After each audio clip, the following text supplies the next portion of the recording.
Imagine a man so trusted that the elite of Wall Street, Hollywood legends, and even Nobel Prize winners begged him to take their money.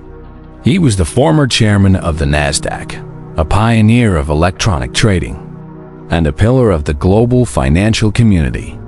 But behind the velvet curtains of his 17th floor Manhattan office, he was orchestrating a $65 billion lie that would shatter thousands of lives and change the face of finance forever. This is the story of Bernie Madoff, the Wizard of Lies, and how he pulled off the most audacious, long-running, and devastating Ponzi scheme in human history. The story of Bernard Lawrence Madoff is not just a tale of financial crime. It is a profound study in the limits of human trust and the institutional failures of the systems designed to protect us.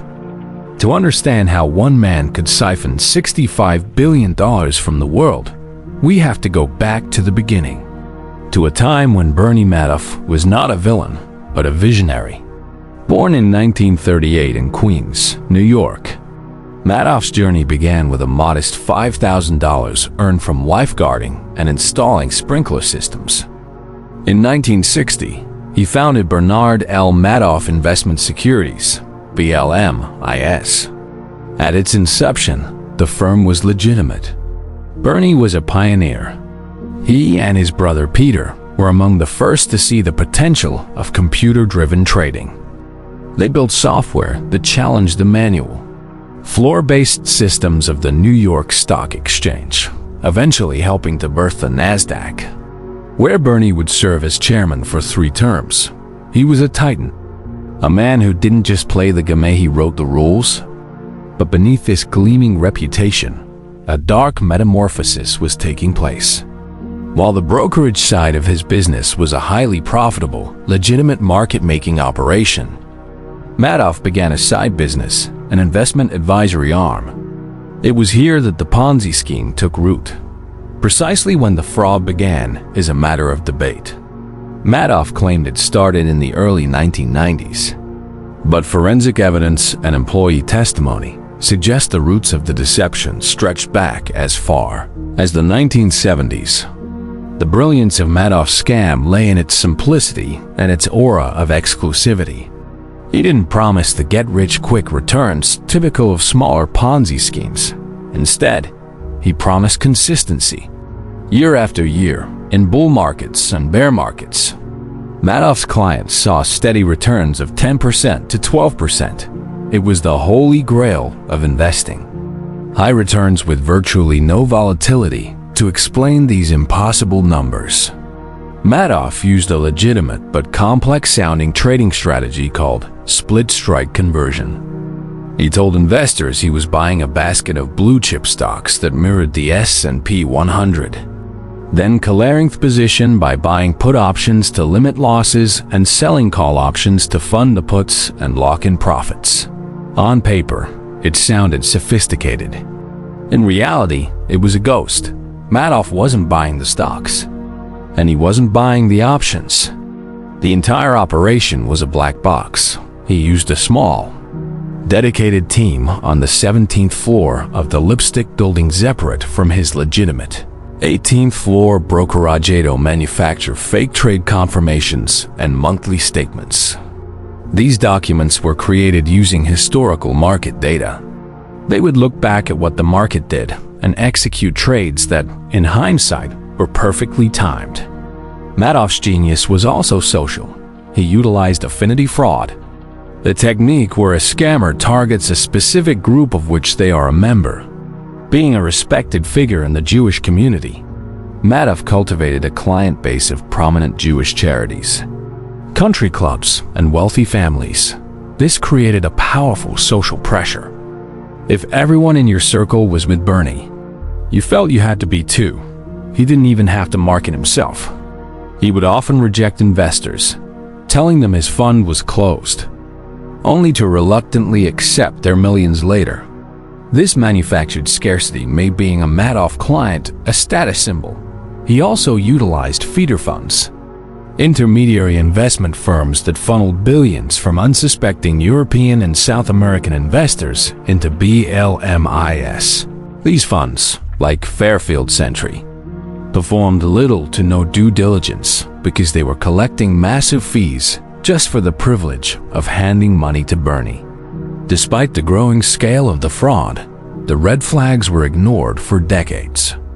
The most vocal critic was Harry Markopolos, a forensic accountant who first realized the fraud in 1999. Markopolos noted that the math simply didn't work to achieve the returns Madoff claimed. He would have had to purchase more options than actually existed on the Chicago Board Options Exchange.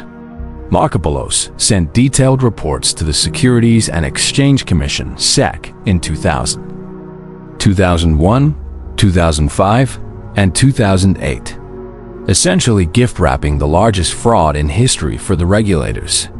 Yet, the SEC failed to act.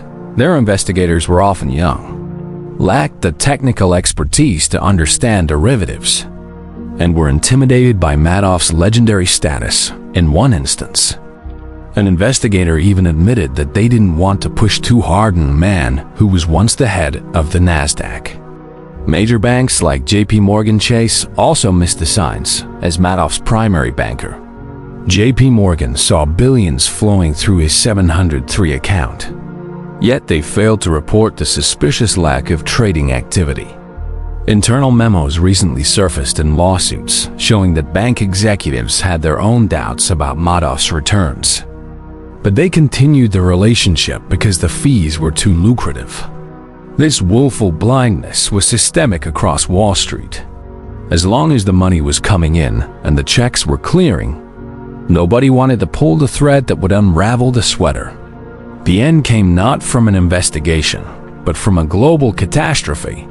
The 2008 financial crisis caused a liquidity crunch that even Bernie couldn't outrun. As the markets plummeted, panicked investors began asking for their money back, over $7 billion in redemptions in a matter of weeks. But the money wasn't there. It had been used to pay off earlier investors and fund the Madoff family's lavish lifestyle of penthouses, yachts, and private jets. On December 10, 2008, a distraught Madoff confessed to his sons, Mark and Andrew, that the business was one big lie. To their credit, and despite the lifelong trauma it would cause, they immediately contacted the FBI. Bernie was arrested the next day. The aftermath was a graveyard of broken dreams. Pension funds were wiped out. Charities for the blind and elderly were shuttered.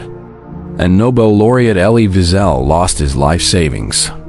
The human cost was even darker. In 2010, on the second anniversary of his father's arrest, Mark Madoff committed suicide in his Manhattan apartment. His brother Andrew died of cancer in 2014, blaming the stress of the scandal for its recurrence, even in 2022, long after Bernie's death in prison in 2021. The tragedy continued with the murder-suicide of his sister, Sandra Weiner. However, there is a small glimmer of justice in the recovery efforts. Led by trustee Irving Picard and the Madoff Victim Fund, investigators have spent over 15 years clawing back money from those who won by withdrawing more than they put in. As of early 2025, the 10th and final distribution has been made, bringing the total recovery to over $19 billion for the nearly 41,000 victims across 127 countries. This represents a 93.71% recovery of their initial principal, and unprecedented success in the history of financial liquidation. Today, Madoff's name has become shorthand for the ultimate betrayal. Social media platforms like TikTok and Reddit frequently draw parallels between Madoff and modern crypto collapses like X, arguing that while the technology changes, the psychology of the scam remains the same. The lure of guaranteed returns and the danger of trusting a single, charismatic figure as we move further into the 2020s. The legacy of Bernie Madoff serves as a permanent warning. It reminds us that no one is too big to fail, no reputation is too sterling to question, and that in the world of finance, if something looks too good to be true, it almost certainly is. The wizard of lies may be gone. but the shadows he cast over Wall Street still linger. A reminder of the $65 billion hole left in the heart of the American dream.